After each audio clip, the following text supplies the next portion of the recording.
तो दोस्तों, हमारी कहानी अब तक कर्म के घर पर आशा आई थी। आशा, जिससे कर्म प्यार करता था और यह सब प्रिया होते हुए देख लेती। तो इसके आगे क्या होता, देखते हैं। कर्म को मिल गया था अपना पुराना प्यार, मगर प्रिया इस बात से गुस्सा होकर किशन को बहुत ज्यादा डांट कर चली जाती, क्योंकि प्रिया को कर्म से प्यार है। अगले दिन कर्म सभी को अपने बर्थडे पार्टी में इनवाइट करता है और किशन भी वहां होता है। किशन सभी मेहमानों का स्वागत कर रहा था, लेकिन एक पल के लिए किशन की नजर जम गई, क्योंकि प्रिया वहां आ गई थी। प्रिया की खूबसूरती देख किशन मदहोश हो गया। वो उसकी खूबसूरती पर पिघल गया। लाल होंठ, चांद सा चेहरा, ब्लैक साड़ी और सुनहरे बाल। किशन प्रिया को देखे ही जा रहा था। तभी प्रिया चुटकी बजाकर किशन से कहती है। हेलो, क्या देख रहे हो यूजलेस। किशन कहता है, यार, क्या लड़की है वो, गॉड एक बार दिला दे। यह कहते हुए किशन उसके पीछे चला गया। तभी कर्म किशन से टकरा जाता है और कहता है, किशन कहाँ जा रहा, कहीं नहीं, बस यूं ही तो जा, मेहमानों का स्वागत कर। हाँ। तभी जब केक कटिंग का टाइम होता है तो सब केक कटिंग के लिए आ जाते हैं। फिर कर्म अपनी गर्लफ्रेंड का सभी से इंट्रो करवाता है। फिर वो दोनों केक काटते हैं। करीब 1 घंटे बाद पार्टी खत्म हो जाती। उस वक्त रात के 12 बज रहे होते हैं। प्रिया सड़क पर अकेली खड़ी कैब का इंतजार करती, लेकिन किशन प्रिया को देख लेता है और अपनी कार वहां पर ले जाता है। वो कार किशन की नहीं थी। कर्म ने वो कार किशन को दी थी ताकि इतनी रात में किशन प्रिया को घर छोड़ दे। तभी किशन कार को प्रिया के पास ले जाकर प्रिया से उसे घर छोड़ने की कहता है, मगर प्रिया का उस पर गुस्सा था, इसीलिए वह मना कर देती और आगे चली जाती है। पीछे किशन भी साथ चलता रहता है।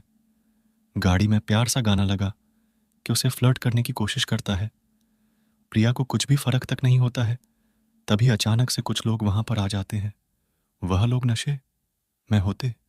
तभी प्रिया यह देखते हुए कार में बैठ जाती है, क्योंकि प्रिया के पास और कोई चारा नहीं होता है। फिर दोनों घर की तरफ चल देते हैं। तभी कुछ समय बाद गाड़ी रुक जाती है। किशन देखता है कि गाड़ी को क्या हुआ। तभी वो बाहर जाकर देखता है तो गाड़ी का अगला पहिया पंचर हो चुका था। तभी प्रिया पूछती है, किशन, क्या हुआ? पंचर हो गया। ओह, हम घर कैसे जाएंगे? पैदल चलकर जाएंगे।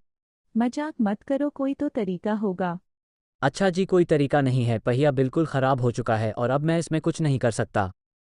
यह कहते हुए किशन गाड़ी में बैठता है तो गाड़ी में लॉक लग जाता है। तभी किशन गाड़ी की चाबी ढूंढता है, लेकिन गाड़ी की चाबी नहीं मिलती। किशन को चाबी नाली में नजर आती है। किशन चाबी उठाता है तो चाबी नाली में गिर जाती है। तभी किशन प्रिया से बोलता है कि दरवाजा खोलना। अंदर से प्रिया चारों दरवाजे खोलती है, मगर नाकामियों से कोई भी दरवाजा नहीं खुलता है। किशन कर्म को फोन लगाने के लिए अपना फोन देखता है, लेकिन उसका फोन गाड़ी में था। किशन प्रिया से कर्म को फोन लगाने के लिए कहता है, मगर नेटवर्क नहीं आ रहा था। प्रिया टेंशन में पड़ जाती है कि वो बाहर कैसे निकलेगी। फिर किशन कहता, हमें सुबह होने तक का इंतजार करना होगा। तभी अचानक से तेज बारिश हो जाती है। तेज बारिश के कारण प्रिया को किशन की परवाह होने लगती है कि कहीं किशन की तबीयत खराब न हो, क्योंकि वहां पर आसपास कुछ भी नहीं था। फिर अचानक से कर्म का फोन आ जाता है। प्रिया सब कुछ बताती है, मगर नेटवर्क न होने कारण कर्म को कुछ नहीं सुनाई देता। एक तरफ प्रिया और किशन इतनी रात बारिश में फंसे हुए थे, और दूसरी तरफ कर्म और प्रिया की माँ उन दोनों का इंतजार कर रहे थे। कर्म प्रिया की माँ को सब बता देता है कि किशन प्रिया के साथ है, वो दोनों सुरक्षित है। किशन रात भर बारिश में भीगता रहता है। प्रिया रात भर गाड़ी में किशन की परवाह करती रहती है। अगली सुबह जब प्रिया नींद से उठती है तो किशन को देखती है। किशन प्रिया को गुड मॉर्निंग कहते हुए मुस्कुराता है। प्रिया कहती है कि तुम रात भर बाहर खड़े रहे। हाँ, यह सिपाही रात भर इसे राजकुमारी की रक्षा करता है, लेकिन किशन की तबीयत खराब हो गई थी। तभी प्रिया उसे पसंद करने लगती है। इतने में कर्म वहां आ जाता है। किशन कर्म को सारी बात बताता है। कर्म के पास उस गाड़ी की दूसरी चाबी होती है। वो प्रिया को बाहर निकालता है और दोनों को घर ले जाता है। फिर दोनों घर पहुंच के सारी बात परिवार वालों की बताते प्रिया अभी भी किशन को देख रही थी और उसकी परवाह कर रही और कह रही थी कि जिस अच्छे इंसान को उसने इतना भला बुरा कहा, वही इंसान तेज बारिश। मैं रात भर उसके लिए खड़ा रहा। कुछ समय बाद रात को 9 बजे प्रिया को नींद नहीं आ रही थी। प्रिया सिर्फ कर्म के बारे में सोची जा रही थी। अगले दिन प्रिया जल्दी से तैयार होकर किशन के पास जाती है और कर्म से पूछती है, किशन कहाँ है? किशन बेडरूम।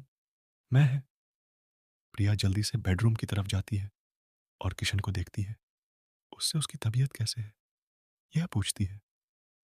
तभी प्रिया एक बड़ा सा फूलों का गुलदस्ता देकर आई लव यू बोलती है और वहां से चली जाती है। फिर किशन खुशी मारे झूम उठता है। फिर एक दिन किशन प्रिया के साथ घूमने चले जाता है। वो दोनों बहुत मौज मस्ती करते हैं। फिर दोनों घर वापस आ जाते हैं। फिर एक दिन कर्म किशन से कहता है, किशन तुझे अपनी कहानी नहीं लिखनी? अरे हाँ, वो तो मैं भूल ही गया था। कर्म कहता है, यार मेरे कुछ रिश्तेदार यहाँ आ रहे हैं, तो तू यहाँ अपनी कहानी नहीं लिख पाएगा, तो फिर हम कहाँ जाए? तभी कर्म उस पुराने वाले घर के बारे में बताता है। वो काफी सालों से बीच जंगल में बंद पड़ा है। कर्म कहता है, हमें वही जाना होगा। फिर किशन कहता है, ठीक मैं अपनी पैकिंग कर लेता हूं। तभी प्रिया कहती है, किशन मैं भी साथ चलूं? किशन हाँ कहें देता है। फिर तीनों पैकिंग कर लेते हैं और अपने अपने परिवार वालों को बता देते हैं।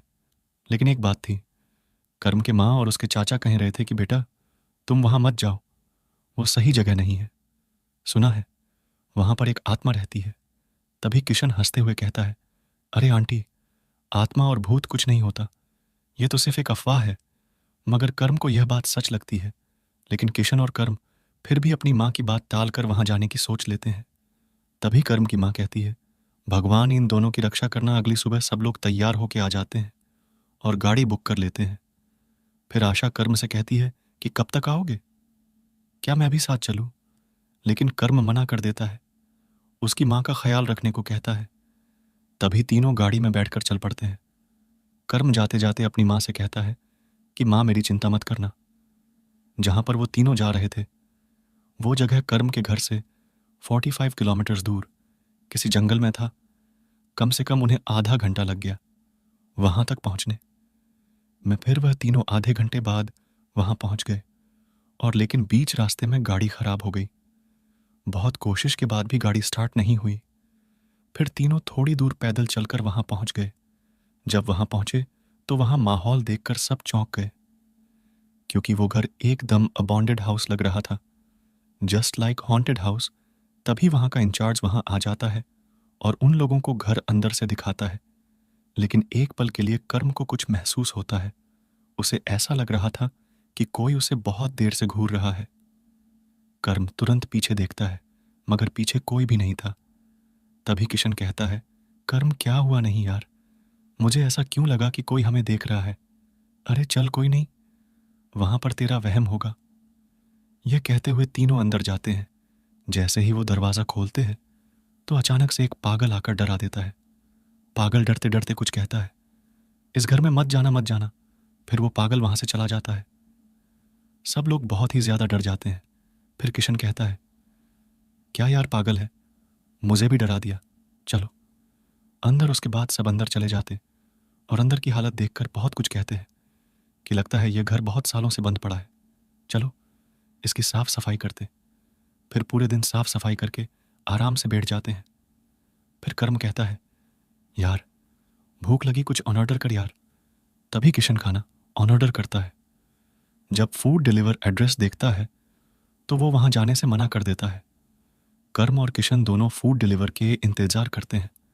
लेकिन कर्म कहता है, यार ऐसा कर तू जाकर खाना लिया।